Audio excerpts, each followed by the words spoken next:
Before we start with Dr. Hemlata's session, I would like to introduce Dr. Hemlata. Dr. Hemlata is Director at National Center for Disability Studies in Indira Gandhi National Open University, New Delhi.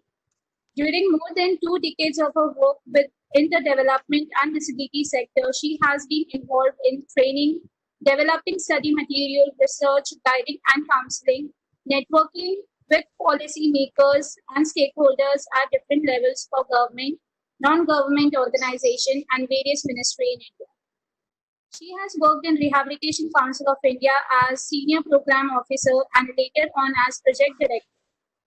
During the period, she was instrumental in setting up the EduSat studio and network of relaying hubs at RCI. She has also worked with Media Lab Asia as senior research scientist. During the period, she has successfully designed and launched interactive web portal on disability Punarha in. She has conceptualized the idea of putting all assistive accessible devices for various disabilities at one place so that people with disabilities can get a chance to use them and decide to purchase. She wrote book on technology for inclusion of persons with disability. Apart from that, she has written several chapters in edited books. She has a number of paper publications to her credit, and she has presented more than 100 papers in various international and national seminars. She is also invited as a resource person and speaker in many national seminars and workshops. She is external committee member, expert committee member in RCI, many universities and ministries on disability.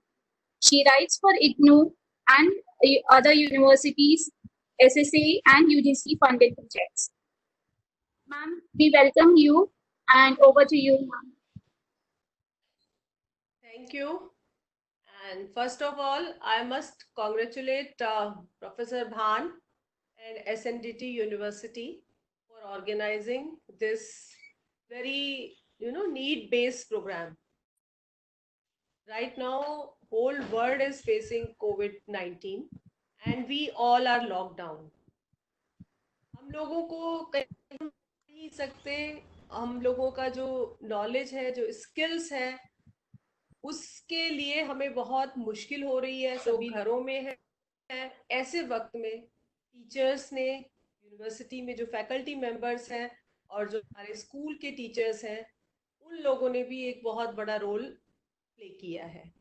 बहुत ही important है कि इस वक्त में हम gainfully engage रहें और हमारे जो स्टूडेंट्स हैं उनको भी हम गेनफुली एंगेज रखें। फैकल्टी डेवलपमेंट प्रोग्राम, जो भी यूनिवर्सिटी में लोग काम करते हैं, ट्रेनिंग सेंटर्स में जो लोग काम करते हैं यूनिवर्सिटी लेवल में, उनके लिए फैकल्टी डेवलपमेंट प्रोग्राम बहुत ही इम्पोर्टेंट होता है। मुझे ये बताने की या डिस्कस करने की ज़रूरत नहीं है कि कितनी ज़रूरत होती है हम लोगों को फैकल्टी डेवलपमेंट प्रोग्राम। RCI से जुड़े हुए हैं सभी रिहेबिलिटेशन प्रोफेशनल्स और रिहेबिलिटेशन प्रोफेशनल्स के लिए CRE करना बहुत ही इम्पोर्टेंट होता है। ऐसे वक्त में जब सभी लोग अपने घरों में बंद हैं, घर से बाहर नहीं जा पा रहे हैं, या जो लोग ऑफिसेज में जा रहे हैं या अपनी यूनिवर्सिटी में या अपने सेंटर्स में जा रहे हैं, तो बहुत ही केयरफुली और बहुत ही सावधानी के साथ सभी लोग जा रहे हैं। तो इस वक्त में ऑनलाइन प्रोग्राम्स हमने देखा है कि पिछले 2 महीने में बहुत सारे ऑनलाइन प्रोग्राम्स हो रहे हैं, बहुत सारे वेबिनार्स हो रहे हैं। इसमें कुछ वेबिनार्स और प्रोग्राम्स इस तरह के होते हैं कि क्योंकि हमें अपने टारगेट्स पूरे करने हैं, हम लोगों को अपना कुछ काम करना होता है, तो इसलिए हम करते हैं। और कुछ ऐसे होते हैं Dr. Huda formally, or we are just skipping that out? I just saw your message. You thanked her, so that was good. तो इसमें बहुत सारी चीजें इस तरह की होती हैं जो हम नहीं कर पा रहे थे। तो ऐसे वक्त में एक ऑनलाइन फैकल्टी डेवलपमेंट प्रोग्राम करना अपने आप में एक बहुत करेज की बात है और बहुत एंथुजियाज्म की बात है। डॉक्टर भान is known for her enthusiasm, her courage, and सबसे पहले उन्होंने इसमें लीड ली, एक 6 डेज का full time faculty development program किया। और थैंक यू डॉक्टर भान, हम सभी लोगों को कनेक्ट करने के लिए हमारे कंट्री से, प्लस कल उमेश जी भी थे, बाहर से भी कुछ और रिसोर्स पर्सन आने वाले टाइम में होंगे, तो उन सबको कनेक्ट करने। और हाइपोथेसिस की बात करते हैं। उससे पहले डॉक्टर हुद्दर ने जो बात की, मुझे उनका इंटरेक्टिव सेशन बहुत ही अच्छा लगा, जिसमें हम लोग बात कर रहे थे कि कैसे उनका मापन कुमार की हमने बात की, और उन्होंने हाइपोथेसिस के बारे में थोड़ा सा बताया कि किस तरह से हाइपोथेसिस में हम जिन चीज़ों का जिक्र करते हैं, जो बातों का हम जिक्र करते हैं, वो चीज़ें उन डेफिनेशंस को, उन टर्म्स को, जिन भी टर्म्स को हम अपनी रिसर्च में प्रयोग करने जाएंगे, उनको हम कैसे ऑपरेशनल टर्म्स में ऑपरेशनल डेफिनेशंस बनाते हैं और करते हैं। Hypothesis, let's come directly to hypothesis now. Hypothesis अगर सिंपल शब्दों में कहा जाए, हाइपोथेसिस जो है वो एक एक गेस होता है या एक प्रिडिक्शन होता है, जो कि हमारी रिसर्च को एक डायरेक्शन देता है, और हमें ये रहता है कि हाँ, हम इस टॉपिक पर इस तरह की रिसर्च हमें करना चाहता है। एक फॉर्मल स्टेटमेंट होता है, और ये एक बहुत टेंटेटिव होता है। इसमें हम लोग प्रिडिक्ट करते हैं कि ऐसा होगा। जैसे कि अभी डॉक्टर हुद्दर ने कहा कि महाराष्ट्रियन लोग जो है बहुत इंटेलिजेंट होते हैं, अगर हम बात करें, या हम लोग ये कहें कि जो लोग एक्सरसाइज करते हैं उनको हार्ट अटैक होने का खतरा कम होता है। तो ये हमने एक हाइपोथेसिस की। हाइपोथेसिस मींस कि वो ऐसा हुआ नहीं है, हम लोग उसको प्रिडिक्ट कर रहे हैं। Can we go on next slide please?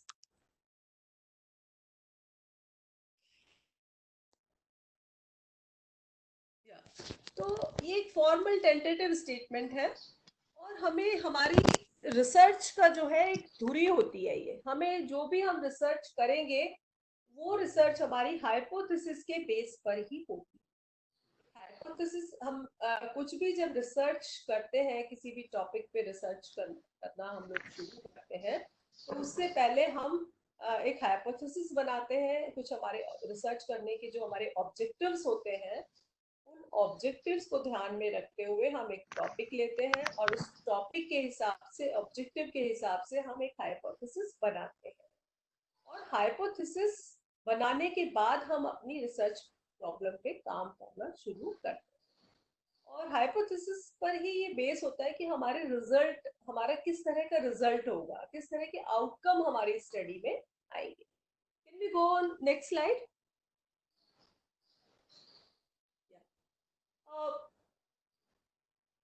Hypothesis जो है गुड एंड है, जो भी लोग डिसेबिलिटी में या जो भी लोग रिसर्च में काम करते हैं, इट्स वेरी फेमस बुक। ये है कि इट्स अ शूड गेस और इन्फ्रेंस, जो कि प्रोविजनली एक हम लोग ये सोच लेते हैं कि ऐसा होने वाला है या ऐसा होगा। तो बेसिकली हम एक सोच के ये चलते हैं कि हाँ ठीक है, ऐसा होगा। तो इट्स अ प्रिडिक्शन। जैसे कि हिंदी में अगर हम इसकी बात करें, तो परिकल्पना। हुआ नहीं ऐसा, हम ऐसा सोच लेते हैं, ऐसा हम मान लेते हैं, और वो जो हमने माना, उस मानने के हिसाब से हम अपनी रिसर्च मेथोडोलॉजी को डिजाइन करते हैं, अपने टर्म्स को ऑपरेशनलाइज करते हैं, और उसी हिसाब से हमारी रिसर्च आगे, रिसर्च डिजाइन भी हमारा डिसाइड किया जाता है, जिसके बारे में हम लोग आगे बात करेंगे। Can we go to next slide please? अगर बात करें कि हाइपोथेसिस जो है उसका कंट्रीब्यूशन क्या है रिसर्च प्रॉब्लम को, ये एक बहुत ही क्लैरिटी देती है। हाइपोथेसिस हमारे पास होती है तो हम ये एक्सप्लेन करती है, डिस्क्राइब करती है, और प्रिडिक्ट करती है कि उस रिसर्च के किस तरह के रिजल्ट होंगे। और हाइपोथेसिस के ऊपर ही ये डिपेंड करता है कि हम किस तरह का रिसर्च डिजाइन अडॉप्ट करेंगे, और रिसर्च स्टडी की जो प्रोसेस है उसको ये डायरेक्ट करती है।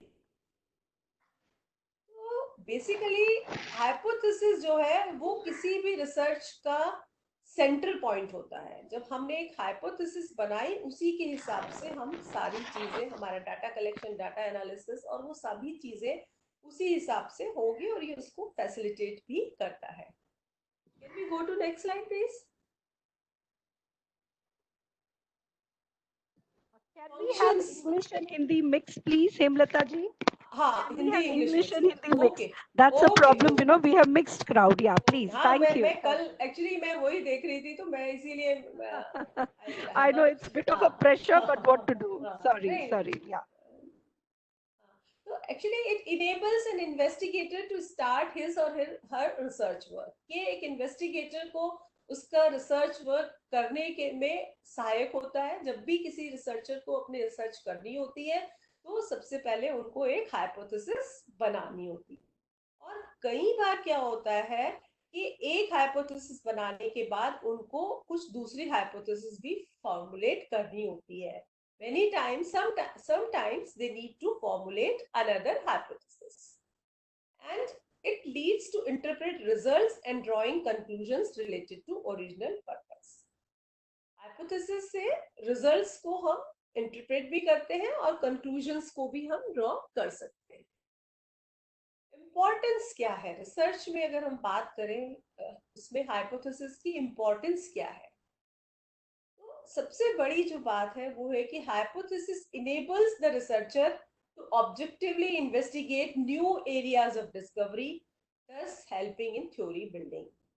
हाइपोथेसिस की मदद से हम किसी भी थ्योरी को बनाना चाहते हैं, या कोई थ्योरी अगर हमने हमारे मन में है कि इस तरह की कोई थ्योरी या ऐसा होता है, तो हम एक हाइपोथेसिस बनाते हैं. उस हाइपोथेसिस के लिए हम रिसर्च करते हैं और रिसर्च की फाइंडिंग्स के बाद हम उस कंक्लूजन पे पहुंचते हैं whether our hypothesis is proved or not proved. And then hypothesis also provide objectivity to the research activity. ये रिसर्च एक्टिविटी को एक ऑब्जेक्टिविटी प्रोवाइड करती है, एक डायरेक्शन देती है कि हमें रिसर्च किस डायरेक्शन में करनी है. ये और दूसरी बात, hypothesis provides clear and specific goals to the researcher. It gives बहुत ही क्लियर और स्पेसिफिक गोल देती है रिसर्चर को कि ये गोल हमारे हैं, इन्वेस्टिगेशन उस आधार पे किया जाएगा, and how the sample should be selected, what should be the sample size, what would be the research method, and how we will meet those goals. Can we go to next slide please? Actually, hypothesis provides a link between theories and actual practical research. बहुत सारी theories हैं, बहुत सारी चीजें हैं जो हमारे हम लोग पढ़ते हैं या कुछ है, तो कई बार क्या होता है कि उस थ्योरी को देखने के लिए और एक्चुअल में प्रैक्टिकल साइड में क्या हो रहा है उसको देखने के लिए भी हम उन थ्योरीज के आधार पर कुछ नया एक एस्पेक्ट लेकर एक हाइपोथेसिस बनाते हैं, and then hypothesis works as a link between a theory and actual practical research. Basically, it is a bridge between theory and reality. And hypothesis also suggests the methodology to be chosen to conduct the study. Study को करने के लिए हमें कौन सी methodology use करनी है, कैसे हम करेंगे, ये सब चीजें हमें हमारे it depends on our hypothesis, and it is a tentative statement of anticipated results. It guides the researcher towards the direction in which the research should be proceeded. Next slide, please. Basically, hypothesis stimulates the thinking process of the researcher, and the researcher forms the hypothesis by anticipating the outcome. Researcher जो है वो पहले outcome को anticipate करके अपने research को बनाता है और अपनी थॉट प्रोसेस को हाइपोथेसिस के हिसाब से ही करता है. उसी के हिसाब से ऑपरेशनल डेफिनेशंस, बाकी जो सब चीजें हैं वो हाइपोथेसिस के हिसाब से ही तैयार की जाती है. It provides direction about the methodology to be chosen and techniques of data analysis. Data analysis में हम कौन सी टेक्निक्स यूज करेंगे, क्या मेथोडोलॉजी हमें लेनी है, वो भी बहुत कुछ हमारी हाइपोथेसिस के ऊपर डिपेंड करता है. और हाइपोथेसिस बेसिकली अगर कहा जाए तो it is a hypothesis is the pivot of a research study. It's a center of the research study. Without a hypothesis, a research would be aimless wandering. So we need to have a clear hypothesis. And आगे slides में हम लोग बात करेंगे कि किस तरह की कौन कौन सी हाइपोथेसिस है और किस तरह से हम हाइपोथेसिस को फॉर्मुलेट कर सकते हैं. Next slide please.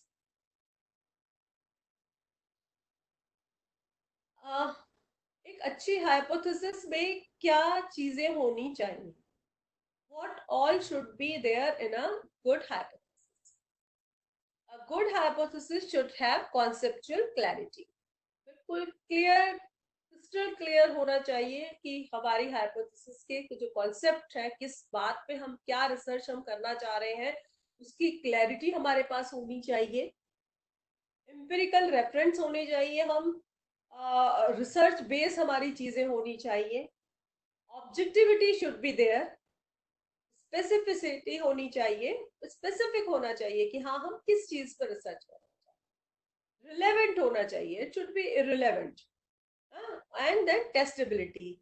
We should be able to test our hypothesis for doing our research. Next slide please. Yeah. Then there should be a consistency in the hypothesis. Hypothesis में consistency होनी चाहिए. Simplicity भी होनी चाहिए, बहुत ज्यादा complex hypothesis नहीं होनी चाहिए. And there should be availability of technique. What kind of tests are available for this hypothesis? That should be very clear. There should be a purpose of our hypothesis. There should be a purposiveness. तो purposiveness होना बहुत जरूरी है हमारी hypothesis का. Hypothesis should be verifiable. तो we should be able to verify our hypothesis. हम इसको verify कर सके, ऐसा होना चाहिए. And प्रोफाउंडिटी ऑफ इफेक्ट्स, क्या इफेक्ट है हमारी हाइपोथेसिस का, हमें वो भी देखना हमारे लिए इम्पोर्टेंट होता है. और इकोनॉमिकल भी होनी चाहिए. जो हमने रिसर्च वर्क कर रहे हैं उस रिसर्च वर्क में हमें कितना खर्चा आएगा, एस्टिमेट्स. हमारा जब भी कोई रिसर्च हम करते हैं तो हम एक पूरा प्लान बनाते हैं, प्रपोजल का पूरा प्लान बनाते हैं, चाहे वो इंडिविजुअल रिसर्च हो, इंस्टीट्यूशनल रिसर्च हो. उसमें हम सोचते हैं कि हाँ हमारा इतना खर्चा आएगा. तो वो एक्सपेंडिचर जो है वो एक्स्ट्रा, हमारी हाइपोथेसिस अगर अच्छी होगी तो वो एक्स्ट्रा एक्सपेंडिचर भी नहीं होगा. Next please. I think I don't need to इन सबको एक्सप्लेन करने की जरूरत है. How much time we have, Sujata ji? We have time. We have half an hour. Yeah. Half an hour. It's a 1 hour मैंने session. कहा ठीक है, मैंने कहा इससे पहले कि आप मुझे खोल दो. नहीं. We have time. तो basically It's all very clear also. Very clear. So it's going on well. Okay then. Yeah. तो कॉन्सेप्चुअल क्लैरिटी होना एक हाइपोथेसिस में बहुत ही इम्पोर्टेंट है, क्योंकि हमारी हाइपोथेसिस किस तरह की बनी है उसी के आधार पर, उसी के बेस पर हमारी आगे की रिसर्च बेस होती है. So we need to have a very clear hypothesis, and a good hypothesis consists of clearly defined and understandable concepts. It is stated in very clear terms, the meaning and implications of which cannot be doubted. So that clarity should be ensured while preparing a hypothesis. Then we should have a research must have an ultimate empirical referent. No usable hypothesis can embody moral judgments. A good hypothesis must have empirical basis from the area of the inquiry. So we should have empirical basis. ऐसा ना हो कि हमने एक hypothesis बना ली लेकिन हमें लगता है कि हम उसके ऊपर रिसर्च नहीं कर पा रहे हैं या उसके ऊपर हम कुछ काम नहीं कर पा रहे हैं. एम्पिरिकल बेसिस होना बहुत ही जरूरी है हमारे लिए, जिसको हम एविडेंस बेस्ड प्रैक्टिस भी कहा जा सकता है. Next please. Objectivity.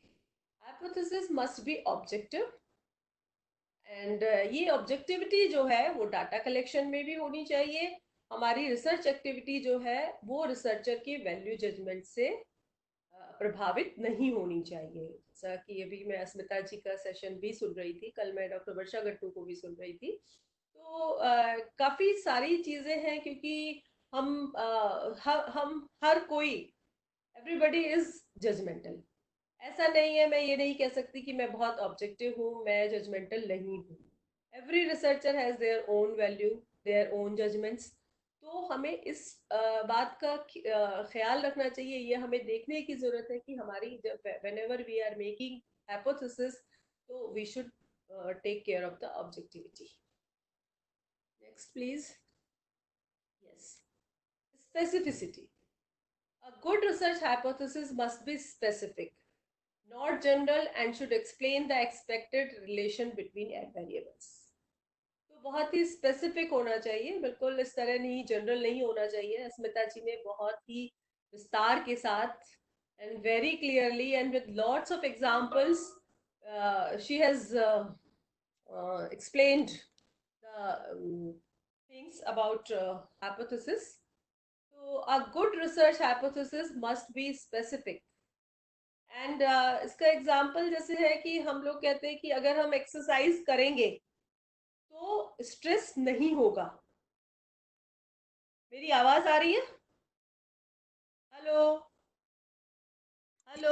Yes, ma'am, we can hear you. Okay okay okay, क्योंकि यहाँ Hemlata ji, very clear, loud and Okay. clear, absolutely flawless. क्योंकि Continue. यहाँ लाइट चली गई थी ना, तो मुझे लगा कि Oh, नहीं, it's very clear, very clear. Okay okay. तो हम लोगों को बहुत specific, whenever we are preparing our hypothesis, तो we should have the specificity into it. तो जैसे कि इसका एग्जांपल है एक्सरसाइज एंड स्ट्रेस। तो अगर हमने एक हाइपोथेसिस ये कहा कि हाँ, अगर हम एक्सरसाइज करेंगे तो स्ट्रेस कम होगा, या एक्सरसाइज करने से स्ट्रेस कम होता है। तो अगर हमने ये हाइपोथेसिस बनाई है, then we need to work on this. Can we go on next slide? Yeah. The hypothesis should be relevant to the problem and objectives under inquiry. Hypothesis जो है, जो भी objectives हैं, उसके हिसाब से relevant होनी चाहिए, and उसके हिसाब से रिलेवेंट होनी चाहिए। और जो भी हम रिसर्च थ्योरी जो भी हम कर रहे हैं, whatever research we are doing, it should match with that relevance. Can we go on next slide please? Hypothesis should be testable and should not be a moral judgment. It should be directly or indirectly measurable and verifiable. Hypothesis like such as bad parents produce bad children, we cannot test such type of hypothesis. We need to we need to have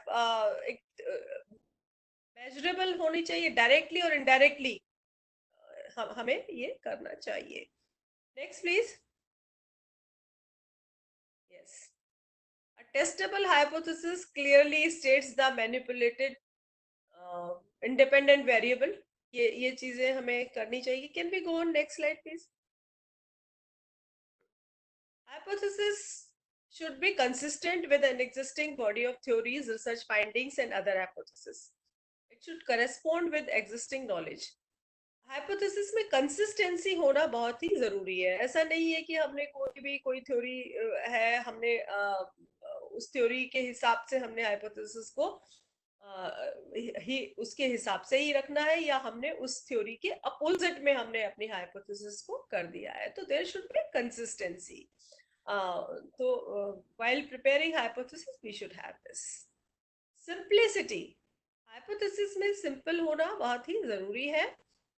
बहुत it should have fewer conditions and assumptions. बहुत ज्यादा assumptions, बहुत ज्यादा conditions लगा के हमें hypothesis नहीं रखनी चाहिए। Next please. And we should have scientific methods to test our hypothesis. So we should have such kind of hypothesis. Can we go to next? Hypothesis की एक purposiveness होनी चाहिए, And the researcher must formulate only purposeful hypothesis. And research problem and its objective should be related to the purposiveness of the hypothesis. Next, please. And a good hypothesis should be verifiable in practical terms. Practical terms में अच्छी hypothesis जो है उसको verifiable होना चाहिए. Next, please. A good hypothesis should have profound effect upon a variety of research variables. तो ये भी बहुत जरूरी है कि different research variables के ऊपर what is the effect of the hypothesis, so that should be measured. Next, economical. The expenditure of research cannot be controlled if the hypothesis is good. Can be controlled. तो अच्छी hypothesis होना भी बहुत जरूरी है, क्योंकि कई बार unnecessary हमें बार बार अगर हमारी hypothesis ठीक नहीं बनी और research work कई बार आगे तक चला जाता है and then बाद में फिर काफी सारी चीजें changes करनी पड़ती है research में, तो we need to think about that. Next, sources of hypothesis. तो hypothesis के कई sources हैं. Theoretical framework है जिनके आधार पे हम अपने hypothesis बनाते हैं. Previous research जो हुई है, that is very important. कल हम लोगों ने बात की थी कि हम किस तरह से review of literature करते हैं, तो previous research is based on that. Real life experiences, real life में जो चीजें हो रही है उससे हम लोग अपनी hypothesis बनाते हैं. And academic literatures. आज की डेट में हम लोग बात करें, COVID-19 चल रहा है. इस वक्त अगर बहुत सारी चीजें होंगी कि जैसे है कि जिन लोगों की इम्यूनिटी अच्छी है उन लोगों को COVID-19 से वो बचे रहेंगे, या उसका उतना हार्मफुल इफेक्ट अच्छी हेल्थ वाले लोगों के ऊपर नहीं पड़ेगा, अच्छी इम्यूनिटी वाले लोगों पर नहीं पड़ेगा. या जैसे कि हम लोगों का अभी काफी एडवाइजरीज भी आ रही है कि छोटे बच्चों, बुजुर्गों और प्रेग्नेंट लेडीज को हमें घर के अंदर रखना है. उनको COVID-19 का खतरा ज्यादा है. तो ऐसे में अगर हम ये एक हाइपोथेसिस बनाते हैं कि कोरोना का इफेक्ट बुजुर्गों, गर्भवती महिलाओं और डायबिटिक पेशेंट्स के ऊपर बहुत ज्यादा पड़ता है, तो ये इस तरह की चीजें जो आज का जो रियल लाइफ एक्सपीरियंसेस है उससे हम ले सकते हैं. Next please. Sources of hypothesis. Theories are in fact a seedbed of hypothesis. Theories से ज़्यादातर हमारी hypothesis जो है वो बनती हैं. And theories represent जो चीज़ें हो रही हैं, लोगों को पता है कि किस तरह की theory है, और उन theory के आधार पर हम कोई दूसरा aspect research करना चाहते हैं, या उसको किसी और context में अगर हम research करना चाहते हैं, then we have those hypotheses. Next, please. Available literature is considered as the major source of hypothesis. Personal experiences, socialization process, learning experiences are some other sources of hypothesis. तो हमारे जो personal experiences होते हैं, हमारी जिस तरह की socialization होती है, जैसे हम लोग बात करें कि दिल्ली में अगर हम लोग हैं तो हम लोग कहते हैं कि अर्बन एरियाज में बहुत लोग, मोटे लोग बहुत होते हैं, उनका they have higher weight than the people who are living in rural areas. So this is because of socialization, because of the conditions they are living. So then accordingly we frame our hypothesis. Next, types. अब हम लोगों ने बात की कि hypothesis के source क्या होते हैं, एक हाइपोथेसिस कैसी होनी चाहिए, हाइपोथेसिस का फायदा क्या है, काम क्या है हाइपोथेसिस के. अब हम लोग बात करते हैं किस तरह की हाइपोथेसिस होती है. तो इनको मैंने 4 एरियाज में डिवाइड किया है. एक तरह से कहा जाए तो 8 तरह की हाइपोथेसिस की हम यहाँ डिस्कस करेंगे. We will discuss about 8 types of hypothesis.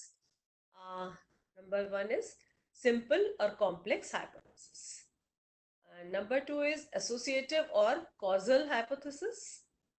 Then directional or non-directional hypothesis. And then null or research hypothesis. Can we go on next, please? Simple oblique complex hypothesis. Simple hypothesis is a statement which reflects the relationships between two variables. Simple hypothesis में हम दो variable के बीच में relationship को reflect करते हैं, इसलिए इनको हम सिंपल हाइपोथेसिस कहते हैं. जैसे कि अगर लो लेवल ऑफ हेमोग्लोबिन है तो रिस्क ऑफ इन्फेक्शन ज्यादा होगा. Low level of haemoglobin has higher level of infection, can have higher level of infection. तो this is an example of simple hypothesis जहां हमें दो के बीच में रिलेशनशिप बिल्कुल साफ दिखाई देता है. Complex hypothesis. कॉम्प्लेक्स हाइपोथेसिस जो है वो है कि जिसमें relationship between more than two variable होता है. ये दो से ज्यादा वेरिएबल के बीच में अगर कोई रिलेशनशिप होता है then it is called complex hypothesis. Complex hypothesis, it is a last one please. Yes, it is a statement which reflects the relationship between more than two variables, like satisfaction among parents who are older and residing in rural areas than those who are younger and living in urban areas. इसका उदाहरण है कि जो parents rural areas में रहते हैं और बड़े हैं उनके बजाय जो लोग यंगर हैं और शहरों में रहते हैं वो कम सेटिस्फाइड होते हैं. तो ये हमने दो वेरिएबल को लेकर और एक रिलेशनशिप को रिफ्लेक्ट किया. तो ये कॉम्प्लेक्स हाइपोथेसिस हुई. Then associative and causal hypothesis. Associative hypothesis जो है ये दो वेरिएबल के बीच में रिलेशन को दो वेरिएबल के बीच में रिलेशंस को रिफ्लेक्ट करती है. Associative hypothesis reflects a relationship between variables that occur or exist in natural setting without manipulation. There is a relationship between two variables. This hypothesis is used in correlational studies. जहाँ हम दो चीजों के बीच में कुछ संबंध देखने की कोशिश करते हैं, उस तरह की जो रिसर्च होती है वहां पे हम इस हाइपोथेसिस को यूज करते हैं. कॉजल हाइपोथेसिस जो है वो प्रेडिक्ट करती है कि cause and effect relationships between two और more dependent and independent variables. Causal hypothesis में हम दो डिपेंडेंट और इंडिपेंडेंट वेरिएबल्स के बीच में संबंध को प्रेडिक्ट किया जाता है इसमें. Next please.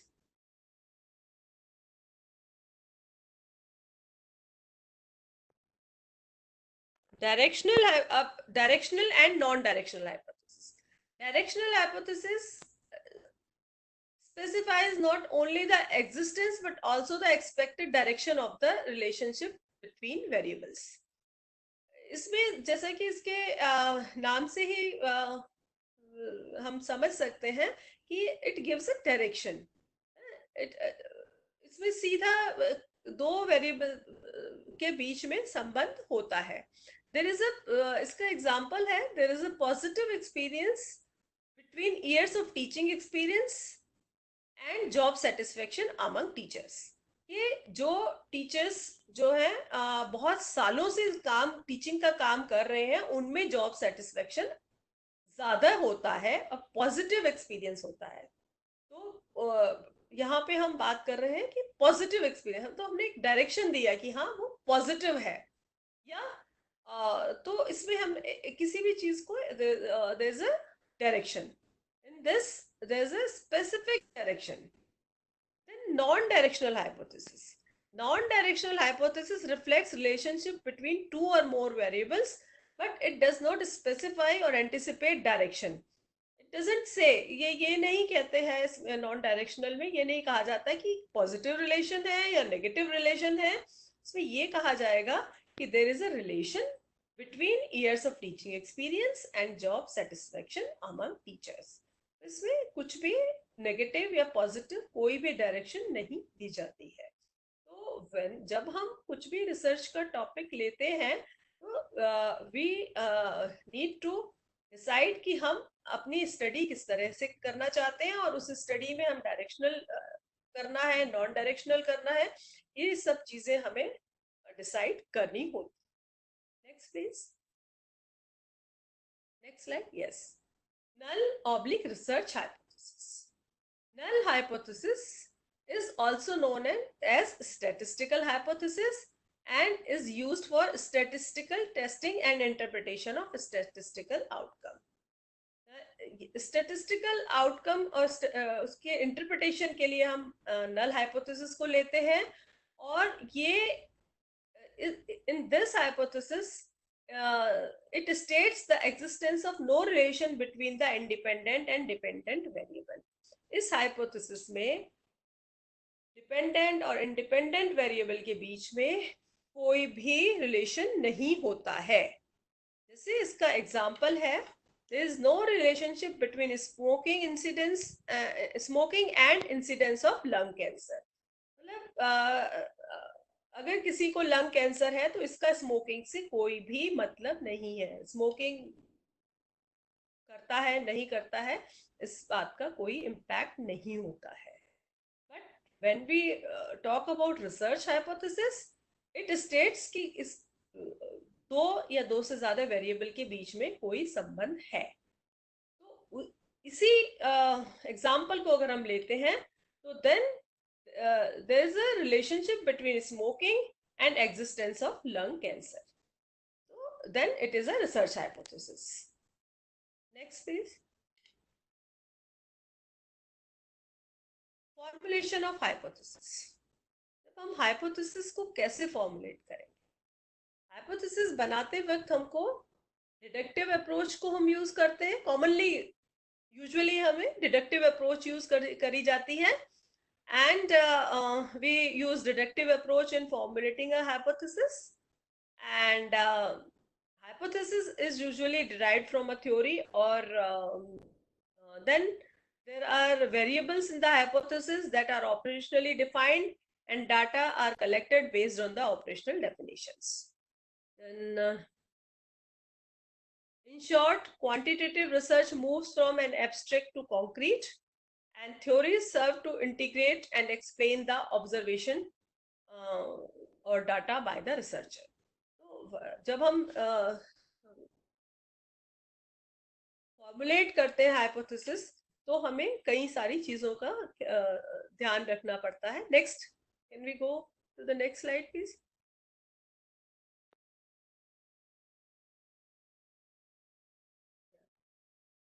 Hypotheses are formulated to explain observed facts, conditions or behavior and to serve as a guide in the research process. Hypothesis जो है वो इसलिए हम formulate करते हैं कि observed fact, condition और behavior को as a guide in research process. Research process में को कैसे हम इन सारी चीजों के साथ guide करेंगे, कैसे हम आगे काम करेंगे.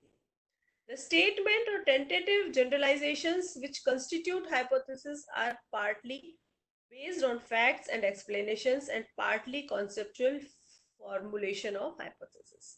जब hypothesis बनाने के लिए हम जो भी statements बनाते हैं तो कई बार वो tentative generalizations होते हैं and hypothesis को partly hypothesis जो होती है वो हमारी कुछ facts के ऊपर और explanation के ऊपर होती है और कुछ चीजें हम एज्यूम करके बनाते हैं और हम कहते हैं कि ऐसा होगा एंड देन ऐसा होगा या ऐसा नहीं होगा उसके आधार पर हम अपनी रिसर्च करते हैं.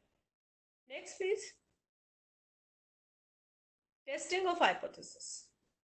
हाइपोथेसिस को हम फिर टेस्ट कैसे करते हैं? जब हमने हाइपोथेसिस बना ली, हमने अपना डाटा कलेक्शन कर लिया तो हम क्या करेंगे? पहला स्टेप जो है testing a hypothesis is to state the research hypothesis. हमने एक अपनी हाइपोथेसिस बना ली, फिर हम उसको रिसर्च में फिर उसको then we test the hypothesis and research hypothesis जो है then we test it in its null form. हम पहले किसी भी वेरिएबल के बीच में कोई भी संबंध नहीं रखते हैं। ऐसा करने से रिसर्चर जो है वो ये कहता है कि कोई एसोसिएशन नहीं है, कोई रिलेशन नहीं है दो चीजों के बीच में, कोई डिफरेंस नहीं है, and then based on that assumption then the researchers start the work. Next please.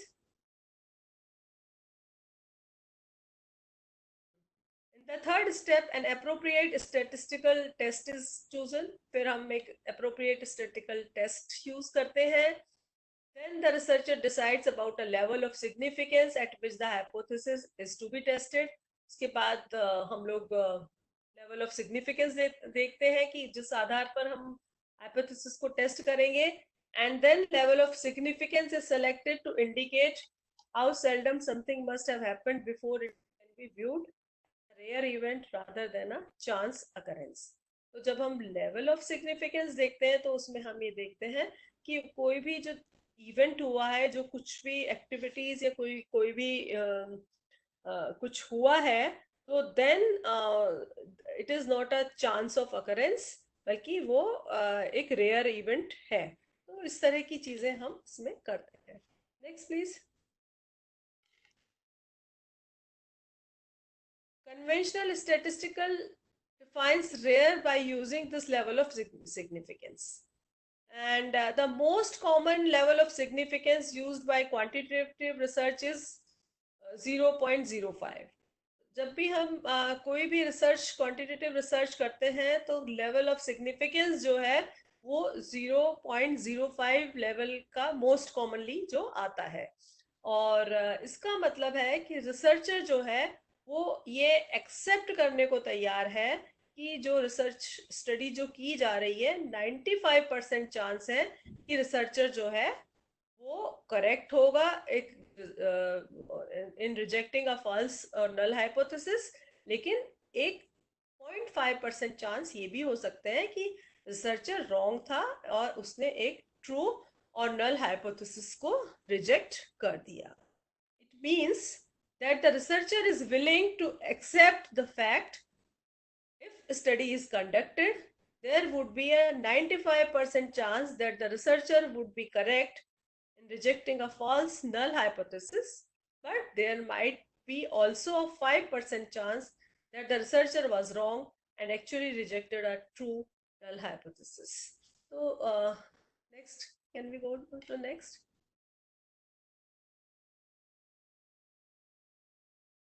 However, the researcher is satisfied with the probability that 95% of the time she will be correct in making the right decision about rejecting the null hypothesis.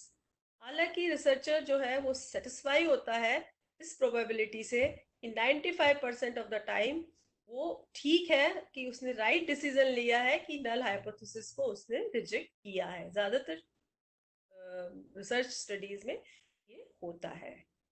After that, the researcher cross-tabulates the data and compute the statistical test. और उसके बाद data collection किया, data को tabulate किया जाता है, compute statistical test लगाए जाते हैं, and then researcher find out the critical value in the table that is applicable, और उसके हिसाब से then the testing of the hypothesis is done. Can we go to the next slide please?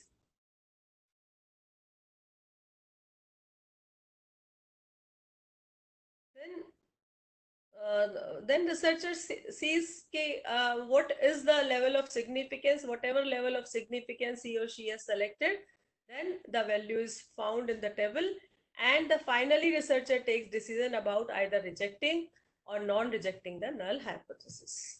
तो इसी के based on इसके आधार पर researcher decide करता है कि उसकी हाइपोथेसिस एक्सेप्ट हुई है या रिजेक्ट हुई है। एंड जनरली जब भी हम लोग हाइपोथेसिस को रिजेक्ट करते हैं या उसको एक्सेप्ट करते हैं, उसके एक्सप्लेनेशंस और हमारे जो डाटा कलेक्शन हमने किया है, based on that then the conclusions are derived. Next please.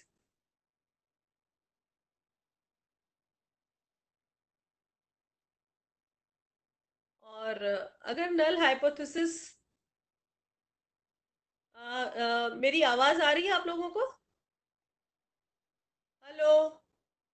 Yes, very much. Asmita ji, very अच्छा, clearly. आपका Very मैसेज आया था clearly, ना very मेरे clearly. यहाँ। अच्छा, मेरे यहाँ लाइट चली गई है तो हाँ। Lost connection. नहीं, नहीं, I अच्छा had अच्छा lost connection. अच्छा। I'm back and yeah, very clear, very clear. Thank you. Okay, okay, okay. If the null hypothesis is rejected, then the conclusion is that there is association relationship difference between the variables. And testing of hypothesis is considered as one of the important stage in conducting quantitative research, as it helps researchers to go ahead with the investigation. And testing of hypothesis सबसे important stage मानी जाती है research में, quantitative research में, क्योंकि इससे हमें quantitative research में रिसर्चर को ये पता चलता है कि वो जो इन्वेस्टिगेशन कर रहा है या कर रही है वो सही डायरेक्शन में जा रही है, and he and she can go further for his और हर स्टडीज. एंड क्योंकि अगर हमारे पास हाइपोथेसिस नहीं होगी, then we won't be able to know the fact that what relation or order to search for among them. तो किस तरह के relations उनके बीच में आपस में होगा वो हमें देखना पड़ेगा. तो हाइपोथेसिस, तो बेसिकली हाइपोथेसिस का होना बहुत ही इम्पोर्टेंट है किसी भी रिसर्च में, और करेक्ट टाइप की हाइपोथेसिस होना इम्पोर्टेंट है. And hypothesis is the one that guide the researcher through the fact. And हमारे पास इतना डाटा होता है, इतनी सारा प्रॉब्लम हमने अपनी सेलेक्ट की, ऑब्जेक्टिव्स हमने अपने सेलेक्ट किए, उसके हिसाब से हमने डाटा कलेक्शन किया. और जब फील्ड में हम लोग जाते हैं, कई बार रिसर्च के से अलग हमारे जो डिस्कशंस होते हैं, फोकस ग्रुप डिस्कशंस हैं, या जो और चीजें हम लोग कलेक्ट करते रहते हैं रिसर्च के साथ साथ, तो दैट टाइम फिर उस वक्त हमारे लिए बहुत मुश्किल हो जाता है कि इतना सारा डाटा है, इसको हम कैसे करें. तो जो हमारी हाइपोथेसिस है वो हमें एक फोकस पे रखती है, एंड रिसर्च का जो फोकस है उस फोकस को देखने के लिए हाइपोथेसिस का होना बहुत ही इम्पोर्टेंट है. और एज अ रिसर्चर हम लोगों को ये भी देखना बहुत जरूरी है कि कई बार क्या होता है कि हम लोग रिसर्च करते हैं, उसके बाद नेक्स्ट हम लोग कहते हैं ना कि हमारी डीलिमिटेशंस क्या थी. तो डीलिमिटेशन थी कि हमने केवल ये 3 वेरिएबल्स लिए, या हमने केवल ये 3 ऑब्जेक्टिव्स रखे, और उसी के आधार पे हमने अपनी हाइपोथेसिस बनाई. And but we could have done this this this. And फिर हम फ्यूचर रिसर्च के लिए भी देन वी राइट की for future result, these are our recommendations. Yeah, for future results we should do this. So all these things should be kept in mind while designing the research, and while preparing the hypothesis. को बनाते वक्त हमारे लिए ये बहुत ज्यादा जरूरी है कि हम इन सभी फैक्ट्स को, इन सभी फैक्टर्स को देखें, एंड बेस्ड ऑन दैट हम हमारे पास जो भी डाटा है, बहुत डाटा का जो हमारे पास सोर्सेज हैं, वो हमारी हाइपोथेसिस के हिसाब से ही मैच होंगे. और अगर हमारे पास कुछ चीजें ऐसी हैं जो उस हाइपोथेसिस से मैच नहीं कर रही या कुछ है, तो we can keep that for our future research, या उसके लिए हम और स्टडीज कर सकते हैं या करें. मैं एक चीज कहना चाहूंगी अपने जो भी हमारे लिसनर्स हैं यहाँ पे उनसे, कि डिसेबिलिटी के सेक्टर में हम लोग बहुत ही कम, रिसर्च हमारे लिए हमारे पास बहुत कम है. एंड हम लोग बहुत अगर देखें कि कितने लोग हैं जो पीएचडी लेवल की रिसर्च भी बहुत कम इंस्टीट्यूशंस में है, और जनरली जो हमारी रिसर्च हो रही है वो लिमिटेड है. मतलब you can count on tips how many institutions are offering PhD level research, and it is not necessary that we need to have only PhD level research. You all are rehabilitation professionals who are working in the field. Those of you who are working in the colleges or in training centers who are offering master's level program, in master's level program also we have, in MEd also we have dissertation. Even in our B.Ed special education also, there is a small research that is built in. So we need to focus on those things. And मैं एक ये कहना चाहूँगी आप लोगों से कि हमारे फील्ड में रिसर्च बहुत कम हुई है, और ये बहुत ज़रूरी है कि हम जहाँ भी काम कर रहे हैं, चाहे हम यूनिवर्सिटी में हो, चाहे हम कॉलेज में हो, या हम अपने ट्रेनिंग सेंटर में काम कर रहे हैं, हमारे लिए ये बहुत ज़रूरी है कि अपने छोटी छोटी रिसर्च हम करें, जो काम हम कर रहे हैं कि देखें उसका इम्पैक्ट क्या है। यूनिवर्सिटी लेवल पे तो यूजीसी ने काफ़ी कंपलसरी किया है कि जो भी लोग फैकल्टी में हैं उनको कुछ पेपर पब्लिश करने हैं, या उनको उसके पॉइंट्स उनके लिए चाहिए पेपर पब्लिश करने के लिए, नेक्स्ट प्रमोशन के लिए भी पॉइंट्स चाहिए।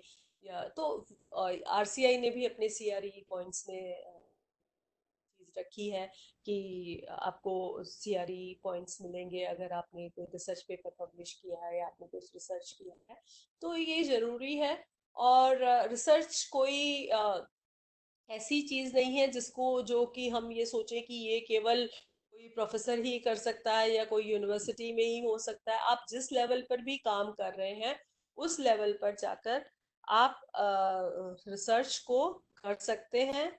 और ये जरूरी है देखना कि अगर आप मेंटल रिटार्डेशन वाले बच्चों के साथ अगर आप काम कर रहे हैं, तो अगर आपको लगता है कि इन बच्चों को अगर सुबह हम योगा कराएं तो बच्चों का कंसंट्रेशन अच्छा रहता है, तो ये जनरली हमने मान लिया, क्योंकि वो कभी प्रोफेसर जयचंद्रन ने कहा था या उनकी बुक में हमने पढ़ा कि yoga helps children with mental retardation in learning और इन लर्निंग द एक्टिविटीज। तो ये हमने एक पहले से सोचा हुआ है, तो हम सोचते हैं उन्होंने कहा था कि ये योगा करना है, बच्चों को योगा कराना है, इसलिए हम उनको योगा करा रहे हैं। लेकिन एज अ रिहैब प्रोफेशनल आप जहाँ काम कर रहे हैं, जिस भी फील्ड में, चाहे आप हियरिंग के फील्ड में है, इंटेलेक्चुअल डिसेबिलिटी में है या विजुअल में है, अपने हिसाब से आप देखें कि जो चीज आप आज से 50 साल पहले जो कही थी या आज से 40 साल पहले जो फैक्ट एस्टेब्लिश हो गया था, उस पे हम आज क्या कर रहे हैं, अब आज के टाइम पे हम उसको किस तरह से कर सकते हैं। और बहुत ही अच्छा एग्जाम्पल उसका है कि हम आज के टाइम में जो कोरोना का वक्त है, जब सभी लोग लॉकडाउन है या बहुत ही मतलब बहुत सावधानी के साथ अपने सेंटर्स में जा रहे हैं या अपने लोगों के साथ काम कर रहे हैं, या हमें सोशल डिस्टेंसिंग मेंटेन करनी है, ऐसे टाइम में हम अपने बच्चों के साथ, हमारे जो ट्रेनिंग सेंटर में जो लोग काम करते हैं या जो पेरेंट्स हैं, उनके साथ हम कैसे इंटरेक्ट करें। तो आज का वक्त वो है कि हमें ये भी शायद रिसर्च करने की जरूरत है कि हम किस तरह से अपने डिसेबल बच्चों को हेल्प करें।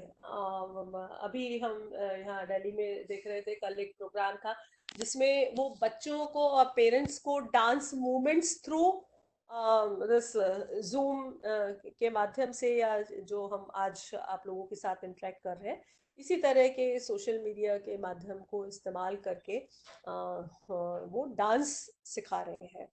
And similarly, like for those who want in English, they are teaching dance by using these platform, Google Meet platform and Zoom platform, and the people are sitting in their centers and they are teaching dance steps to the parents.